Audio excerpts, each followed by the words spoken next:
Halo guys, sekarang kita akan ke Museum Brawijaya, tepatnya berada di Jalan Besar Ijen nomor 25A. Saat menuju ke museum, kita disuguhkan dengan pemandangan bangunan rumah dari masa kolonial Belanda. Jalan Ijen dibangun pada masa penjajahan Belanda oleh seorang arsitek Belanda bernama Insinyur Herman Thomas Karsten. Pembangunannya dimulai pada tahun 1935 dan rampung pada tahun 1960. Jalan Ijen pada awalnya dirancang sebagai kawasan perumahan elit bagi para pejabat dan priayi Belanda. Di dalam Museum Brawijaya yang paling ikonik adalah Gerbong Maut. Tragedi Gerbong Maut merenggut nyawa 46 pejuang Indonesia, termasuk diantaranya Sersan Mayor Sudirman, Letnan Muda Sunardi, dan Kapten Sujono. Peristiwa ini meninggalkan luka mendalam bagi keluarga korban dan rakyat Indonesia. Ikuti keseruan kami di Museum Brawijaya. Dalam ruangan 2, pertama disambut dengan piagam penghargaan dari Sekolah untuk Museum Brawijaya.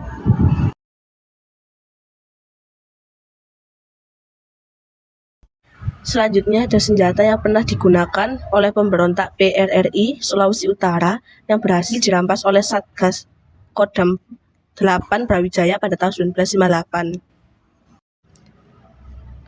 Selanjutnya saya berjalan, kemudian disambut dengan beberapa koleksi keris dari Museum Brawijaya.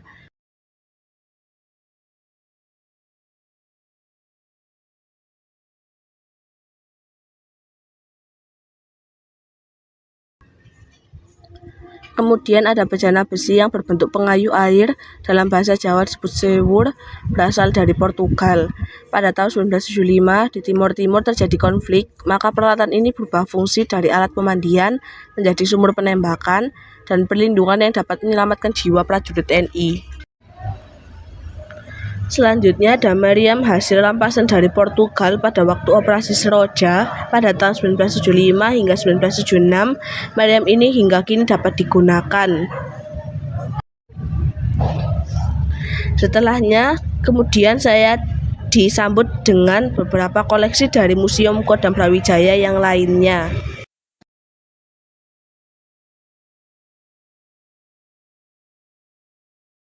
Selanjutnya ada senjata-senjata PKI yang berhasil dirampas Satuan Brawijaya dalam operasi Trisula di Blitar Selatan tahun 1968. Dan keris yang berasal dari Boni Selatan yang diberikan kepada Batalion 703 Branjangan pada tahun 1957 sebagai kenang-kenangan penguasaannya di daerah tersebut. Selanjutnya saya melihat koleksi penghargaan dari Lomba Brigif 2. Selanjutnya, saya melanjutkan perjalanan di Museum Brawijaya dan saya melihat koleksi dokumentasi kondisi kota Madya Malang tempo dulu.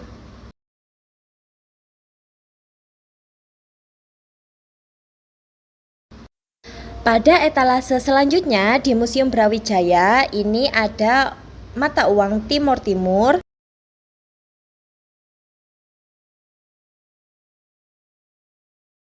dan barang-barang hasil operasi Seroja Timor Timur pada tahun 1975 hingga 1976.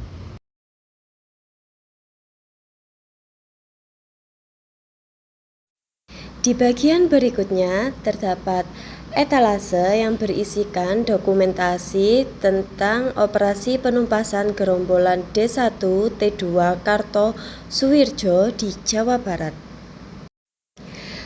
Lalu terdapat dokumentasi operasi penumpasan gerombolan Malik di Bangil, Pandaan.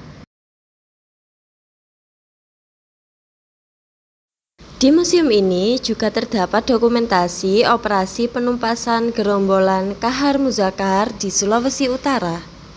Berikutnya ada dokumentasi operasi penumpasan gerombolan Andi Sele CS di Sulawesi Selatan. Dan juga ada beberapa koleksi-koleksi dokumentasi lainnya yang dikoleksi oleh Museum Brawijaya. Saat baru masuk ke museum, kita disuguhkan foto-foto Pangdam Brawijaya dari tahun 1983 hingga sekarang.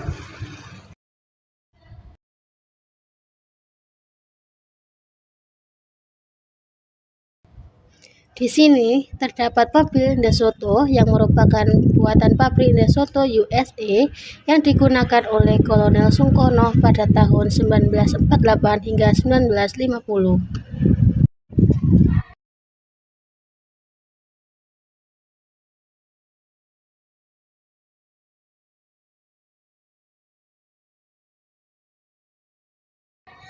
Di museum ini juga terdapat dokumen-dokumen dan mata uang pada saat itu. Desa Bakung di Blitar menjadi pilihan bagi sisa-sisa G30 SPKI karena digunakan untuk menghimpun kekuatan. PKI berusaha menghimpun kekuatan kembali dengan strategi dan taktik ngalah, ngalih, ngalam, dan ngantem, yang artinya mundur, pindah, sembunyi di hutan, kemudian memukul. Dalam hal ini, Kolonel Thohir membentuk operasi Trisula dengan pasukan ABRI untuk menumpas sisa-sisa kekuatan PKI. Di museum ini, kebanyakan berisi koleksi benda-benda yang berhubungan dengan perjuangan mengusir penjajah dari bumi Nusantara. Salah satunya yaitu beberapa meriam dan senjata-senjata PKI yang berhasil dirampas oleh Satuan Brawijaya pada tahun 1968 di Blitar. Dan yang terakhir, sebagai penutup dalam video ini, salah satu koleksi dari Museum Brawijaya adalah burung merpati yang digunakan untuk alat komunikasi perjuangan pada tahun 1948 di daerah Lamongan, Bojonegoro oleh Divisi Ronggolawe.